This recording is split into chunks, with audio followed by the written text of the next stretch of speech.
You're such an asshole. AssholeConsulting.com. Tell your family, tell your friends. Actually, in all seriousness, really, you tell your friends. Your family ain't going to listen to you, but if you got some people like, God, I wish I tell them about Asshole Consulting. Spread the good word.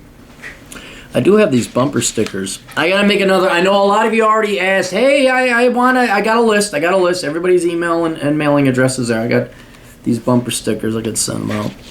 I just got to order more. It's kind of like on the last thing to do. I got to make quarterly estimated tax payments. That's more important. Making the IRS happy is kind of like high on the list.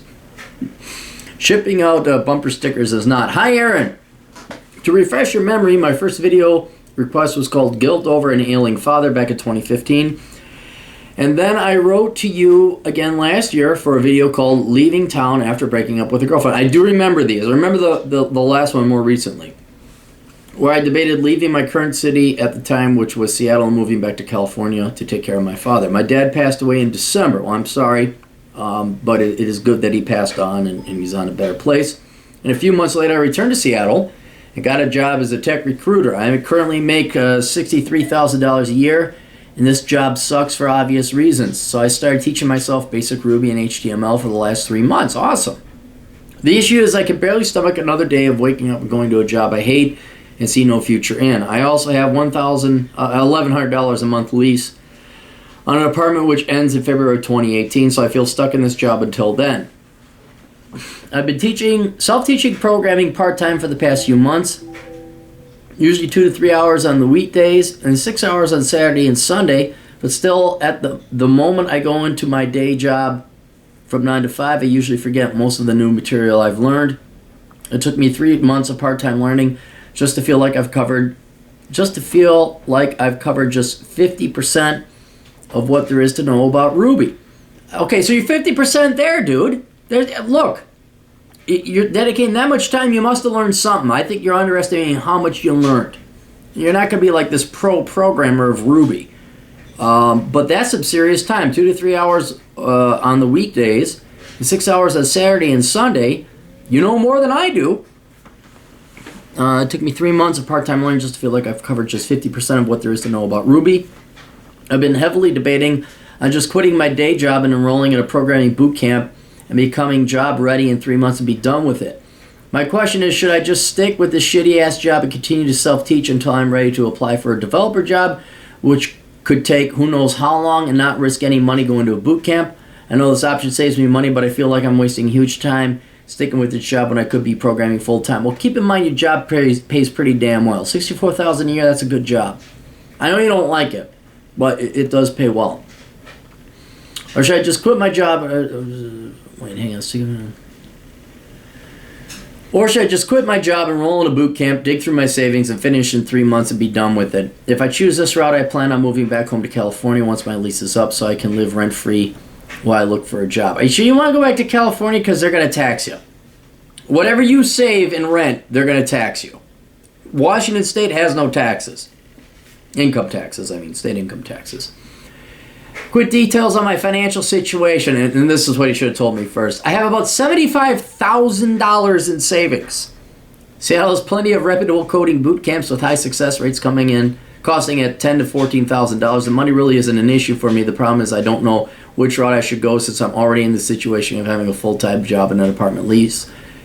As much advice is appreciated. Thanks again. Okay. What I was going to do is I was going to tell you to suck it up. All jobs suck. All jobs lead nowhere, by the way. All jobs lead nowhere. They just lead to your boss's dick or his ass. You either suck the dick or kiss his ass. That's what all jobs... And he might give you a choice. Says, you may suck my dick or you may kiss my ass. And it's up to you. But sometimes they just jam their dick inside your face. Sometimes they just present their ass and rubbing you again like, oh God, the asshole, Jesus. All jobs are dead ends. All of them. I was going to say, so you just accept that, suck it up, you make damn good money, meditate, realize that your 9 to 5, that 8 hours a day is wasted, whether you're, quote, rewarded mentally or not, you get paid. But then you lay this bomb on me, you have $75,000 in savings. This is a no-brainer. Look, I think you misunderstand the purpose and the use of money. Money is meant to be spent. Now, I know that sounds odd coming from a minimalist, but unless you spend your money, it's wasted. These people that die millionaires, they die with all this money, that's a waste. Ideally, you can't do this, but ideally, the second you die is where you spend your last penny, because that's money you've left on the table. That's your time that you've left. You did not avail yourself or spend on yourself. All right? So you have $75,000 in savings. You can easily afford a programming boot camp. You can easily afford to live 3 months. And I don't know how you got the $75,000 in savings, but whatever it was, you earned it. And whatever sacrifices you made in the past, frugality, savings, whatever, discipline. This is one of the benefits of having money. It's not that you could afford things, it's that you don't have to suffer assholes. I think that's the number one thing about having money or being a minimalist, because you only have $1,100 a month lease in Seattle, which is really good. That's cheap. The great thing about living cheaply and having frugality and having money is not that you could afford a Mustang or a Ferrari or fancy shit. It's that you don't have to tolerate assholes. I'm deadly. That is the number one thing. Like you said, Aaron, work for a boss or have a Mustang. I say, or neither. Neither. I cannot emphasize that how much that money is not meant for things. It is meant so you don't have to suffer assholes. Dude, all the way, go to the programming boot camp. Here's okay, before you do that, here's what an old captain would do. I would come up with this, not insane, but come up with a list of demands you have of your job. Go to your boss, say, I'd like to negotiate some things or talk to you. And come up with a new compensation package. What would you like from that job? What would make it worth your while? Like, this doesn't happen to me anymore. I don't answer to that person, and I want like $100,000. Go talk to your boss. Say, I would like these things. Make it work for, because you're going to quit this job more or less anyway. So what would they truly have to offer you in order for you to stay? So come up with that list. And it's not necessarily the money. As a matter of fact, it isn't the money. I mean, ask for more money. Ask for 6 figures. But then also say, I don't answer this dickhead. I don't do that anymore. I'm sure you have your list of things that you'd like to get rid of in your job. Because it's not going to cost you anything to ask. And so I'd like these things. And then the boss would look at you and probably, well, you are. I got to go talk to my boss. And then, like, you know, maybe you give them 2 or 3 days or whatever, and they don't get back to you and say, here's my resignation.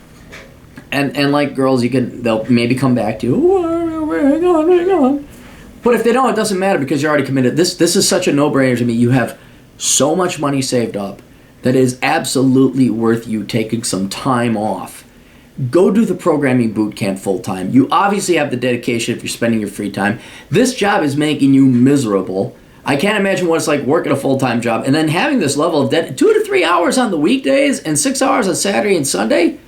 You're starting to dig into some like psychological healthy free time, your social life. So, dude, I don't know how you got the 75 grand, but you earned it, okay? And now it's time to take it easy.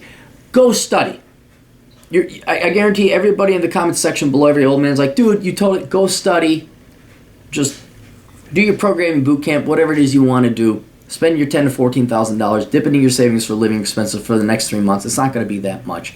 What, 20 grand most you're gonna spend? And have some fun, relax, go play some volleyball. Study, go play some volleyball. Study, go stand out in the rain and become a raisin because you're in Seattle. Study, do some hiking along Highway 2. Yeah, just that's what the money's there for.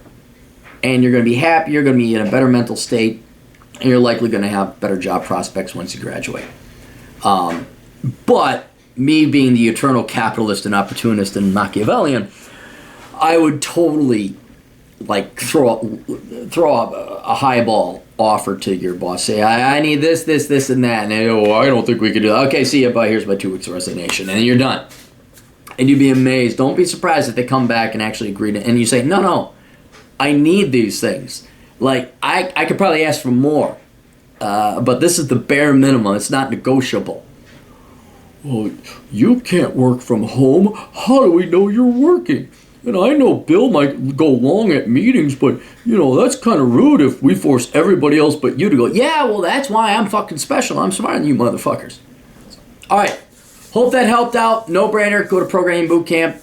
Choose your poison. But yeah, that's what that $75,000 is there for. What did you think? It was just going to sit there and collect dust? Use it. Fucking use it to better your life. That's what money is for.